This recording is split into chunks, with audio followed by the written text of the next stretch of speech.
Hello, my viewers. Welcome back to the channel. By the video title, you know what this video is about. Steelers versus Ravens game review. That was a crazy game. A very crazy game. A game that went, the game was just kind of crazy, like a tale of two halves, basically. First half, we seen the Steelers get 3 points, and they didn't get in the red zone at all. And the entire game, they got in the red zone once. And you looking around like, what is going on? What is going on in this game? What is happening in this game? All the craziness, especially in the second half. The Steelers defense showed up well the entire game, better than what they did last week. Last week, they kind of they was just burnt out or gassed out. But they showed up again. The offense looked absolutely horrible, but, I was taking my notes, play-by-play, play-by-play on the game. In the first quarter, you see the pass defense looked bad. The Ravens was open all over the field. They just couldn't catch the ball. We're seeing a lot of drops. Lamar Jackson had a guy open, threw it to him, right in his hands, another drop. We see another play. Also, he had on the end zone, another drop that forced a field goal in the first half as well. They got one touchdown from the heel run on the outside, but overall, it was a lot of drops by the Ravens that kind of helped us a little bit too, because secondary was looking a little shaky. And then we started seeing the second quarter, the Ravens, similar stuff, a lot of more drops. They kind of saved us as well. And the Ravens went for it on fourth down at the end of that second quarter. And that was a bad decision because those 3 points maybe come back to hunt you a little bit. In the long run, the Ravens should have probably took the field goal and made it 13-3 like that. But they try to try to play a little cocky, get a little confident. Steelers allowed some big third down situations, 3rd and 12, 3rd and 18, 3rd and 11. So they got a little confident, like, okay, we can go for it on 4th and 2. And the pressure got there and they overshot it a little bit and had to just settle for those for nothing. They lost it. So then we seen the second half. Also in the second quarter, Larry Ogunjobi had the turnover. He had the punch out. The Steelers got 3 points from that stuff that happened. But in the second half, we seen the Steelers go out there, couldn't convert really on 3rd down. But we seen Alex Highsmith get a sack, and it got voided by Minkah Fitzpatrick. What else I have on this list? There's a lot of things that happened. There's a lot of good and bad, but a lot of bad. Quan Alexander got a sack in there. The defense started playing better and better in the third quarter. In the third half, started making plays. And then they start wreaking havoc in the fourth quarter, too, as well. TJ Watt had a sack in the first half, I think, and he had a sack in the second half, too. I think he had 2 or 3 sacks, I think. Yeah, he was getting in there, creating a lot of pressure and stuff, and just creating a lot of havoc. And Alex Highsmith, same thing. He actually had a strip sack that was potentially to end the game at first, but then the Steelers hit the field goal, and then Ravens got the ball back. And then you see a lot of craziness just going on. And JPJ got an interception. They tried to throw a fade ball to Odell Beckham Jr. And JPJ was there the whole time, right there, step for step, turned around and got the pick. But overall, the defense played amazing to hold the Ravens just to 10 points. I know Ravens missed some points on the field. They left about 20 points on the field because they could have had about 30 or close to it at least. Because man, there was some guys wide open and they kept dropping it. We seen Zay Flowers hit a double move and got in front of Levi Wallace, and he was wide open, and he stumbled on him his own foot. And then we seen some other plays down the field, and that's Aguilar wide open on that little corner route he had on the right side, and then he just let it whip right through his hands. That's why the Philadelphia Eagles got rid of him a few years ago. It's a lot of drops because he'll make some plays. We go out there and ball out, and then he'll make some plays like that where he just dropping the passes a lot. So Steelers got kind of caught a break a little bit for those, but the defense. Pass rush started playing like the real pass rush Steelers that we've seen in the past. Sending blitzes, sending pressure, getting down heel, and getting to the quarterback. We've seen Atlanta Roberts in the run game started getting down there and making big tackles. We've seen Alex Highsmith, of course, and TJ Watt doing what they always do and getting downhill and stuff. We start seeing guys that start playing more physical. And then JPJ got out there, and he's a man-to-man corner. If you want to play that style of Steelers defense we used to play in the old days, we used to blitz a lot. I'm like, you got to put in JPJ because he's the man-to-man guy. So when they blitzing, he's a guy who you can trust to be on the island by himself and, stay in front of the receiver and match him step for step. So hopefully they can find a way to keep him as the full-time starter. I've seen some different mismatches and the way they kind of mix it up in the scheme a little bit. They put Patrick Peterson in the slot and had him guarding some of the guys in the slot. He was on Zay Flowers a lot. Zay Flowers had some good catches in the game, but he was in the slot. He played better in the slot. Had a pass breakup or 2. I think hit that one when they threw the ball in the middle, and he kind of knocked it out the way and stuff. So he made some plays in the slot. Wallace still struggling on the outside. So if the Steelers want to move Patrick Peterson to the slot full time and then have JPJ out there as a full-time starter, you got to find a way to get Levi Wallace out of there, or at least double team that side or something. I know Desmond King. I don't know how he looked fully. I know he didn't look too good last year, and still trying to get him kind of built up for playing time. But now you got a bye week and you got So it's basically 2 weeks to get ready and get prepared and stuff. So you can kind of put him out there and let him get some reps and try to see if he's gonna rotate in and out with Levi Wallace. If he plays better than Levi Wallace, then you can start that guy as well. But we got to find a way to mix it up and match it up on that side because Levi Wallace has been toasted, has been getting washed, has been getting beat down, mollywop. I don't know what else to use. You know, he's getting hammered, destroyed, you know, thrown through a table, and everything.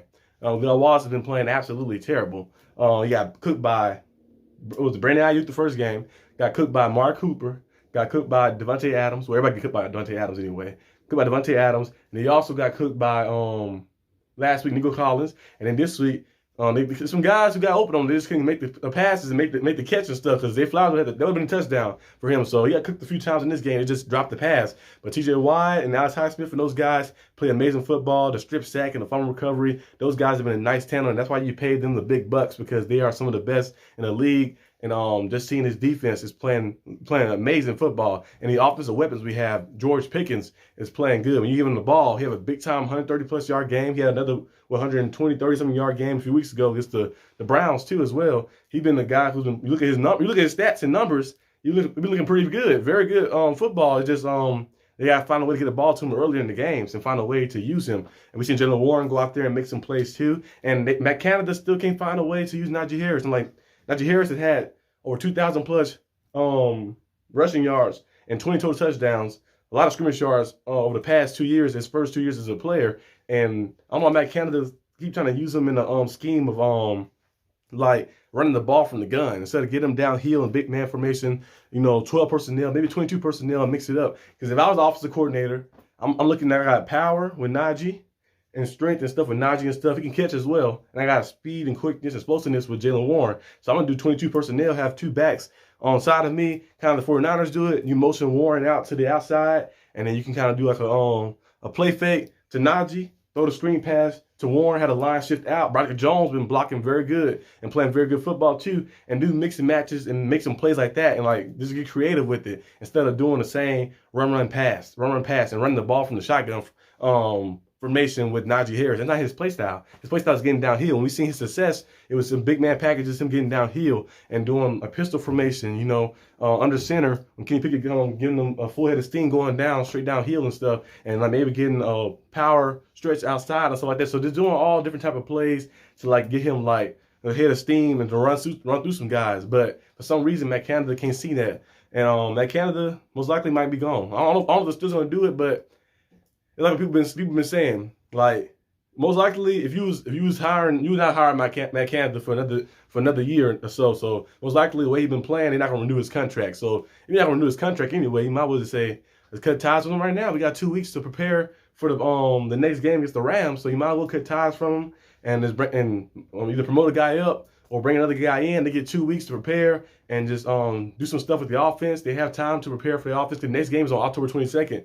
Today is October the 8th. So you got a long time from now. So might as well just promote a guy up or bring another guy in and see what happens and see how that changes some things and kind of get some guys pumped up, a new mind in there, creative mind, because for right now it's not working. It's not working. And what's that line that I forgot the line that what's his name said. If you know the wrestler Shawn Michaels, I think he was in Canada. He said, the reason why America never floats away? Because Canada sucks it up. Canada do suck.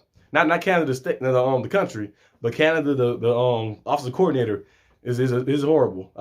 You go back. I remember the Steelers first brought him in. I'm looking at look at his Maryland stats. It's not good. It's like in LSU isn't good. Why his number so bad? Why they bring this guy in? His number's not good. It'd be different. Say, he was top 10 in offense, or he was top 15 in offense. And then it was bottom of the pack, 40th, and it was 29th, and it was some 43rd. And I'm like, what's going on? Why do you hire a guy that's that bad in the college level? So you think he'll come up to the NFL pro level and gonna make some magic happen? Come on, it don't work like that. And hopefully Steelers find a way to, get rid of him and do something, but you can't go. I don't expect you to score 30 points every game. And of course, some games like this versus the Ravens, versus the Bengals, the Browns, those games are always scrappy and gonna be low scoring and stuff. But you expect the other games we play, like against the Texans and against the the 49ers and all other type of games we play, we can be able to score some points and go out there and play against those teams and stuff. We know division games always come down. If you hit the head, it'd be like a lot of emotions and stuff. So those games will be low scoring, but you got to find a way to go out there and muster points. It's been an ongoing thing, a recurring thing for the past 3 years, really. So we got to find a way to just utilize our team. At first it was kind of like the talent. The talent wasn't there. Last year had a little lack of talent. The year before that had a lack of talent as well. And we got the talent now. We went out there and got a lot of people. There's no more excuses. Roger Jones looked very good, who we drafted in the first round. Well, basically drafted JPJ in the first round too. He looked pretty good too. And went out there, got the interception and playing some good man-to-man defense. And then we also got George Pickens from last year. And he's playing very good football this year, showing that he can be a number one receiver and elite receiver too as that. And you got DJ, he'll be back eventually too. Calvin Austin is still there, made some big plays this season too as well. You have guys, Darnell Washington looking very good, blocking and stuff. You got to get involved in the passing game a little bit more. You got Najee, you got Jaylen Warren, you got Connor Hayward, you got all these type of guys. So there's no more excuses to be like, oh, we ain't got the talent we can utilize on the team. No, you got talent. Just go out there and you got to execute and make plays and call the right plays in the right situations. So hopefully the Steelers can do that. We've got 2 weeks to prepare for the next stuff. The bye week is going to be here next week, so there'll be no game, but there will be a lot of content coming. I got a lot of videos for you guys. I got, I don't know exactly what day is going to be out, but I have the bye week analysis, basic analysis of the first 6 weeks of the Steelers. That's gonna be like a rant session, breakdown of a lot of different things. That's gonna be like kind of like last year one. Last year one was like 44 minutes. I don't know if it's gonna be 44 minutes again, but you never know. But I'm gonna do that video right there, and then I have another video, a special video too, diving into about Caleb Williams. I know a lot of people have been talking about Caleb Williams a lot. If he entered the draft this year, where will he go? That's a little video just about the NFL and the college football entirety. Then I have some other videos about the Steelers.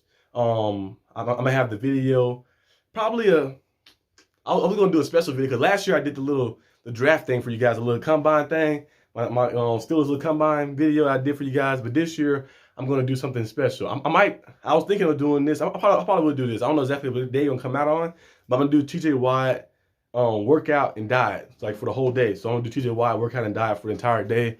Break down what TJ Watt eats, what he do with his regimen, doing his workout, go to the gym and do his workouts and stuff. So I'm gonna do that video. I'm gonna do a special video for that week. And then I might have a Steelers rant session. So a Steelers rant session on Sunday probably that week. So expect the game picks will be there, of course. Game picks are gonna be there. The analysis for the first 6 weeks, the bye week analysis.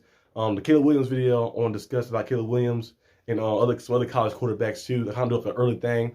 Early award prediction videos will be coming as well. I'll record that video. And then we do the Steelers trying to TJ Watt's diet and workout, that another video too, and then a rant session probably too. And then the following week we come back with some game picks, with the game preview, and the game picks, game preview, and then watch party for the Rams that week too. So stay tuned for that stuff. We got a lot of video coming, a lot of content coming. Hope you guys enjoyed this video. Leave a lot of things in the comment section. Tell me what you like about this game. And tell me what you dislike about this game, because I dislike is going to be a lot of stuff that people didn't dislike about this game, because this game was really crazy and the offense looked horrible. But they made a play when it mattered the most, but we still got to make more plays because we had a lot of opportunities. But we'll discuss that when time comes, which will be the bye week. There's a lot of questions Coach Tomlin got to answer, and a lot of questions the GM Omar Khan got to answer as well, because there's a lot of questions floating around the organization. Like, I get rid of Canada. What's going to happen with this? And Coach Sumner got to make some decisions on some players, too. You got to start JPJ. You got to find a way to get Leon Wallace on the bench.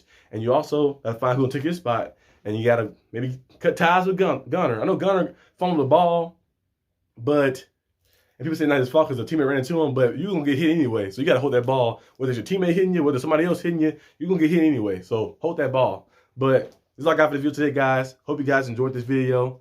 And I'll see you guys next time on the channel. Peace out. Boom.